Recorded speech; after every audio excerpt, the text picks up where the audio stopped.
শাড়ি পরে চলে এসেছি। বিয়ের কার্ড কই? ওইখানে আছে। বাবা, এটা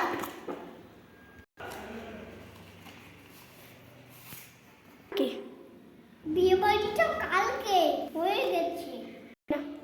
থাক, আর কাউকে বিয়ে বাড়ি যেতে হবে। আমরা বিয়ে খাবো কি করে? তোরা জামা পাল্টে লেগা।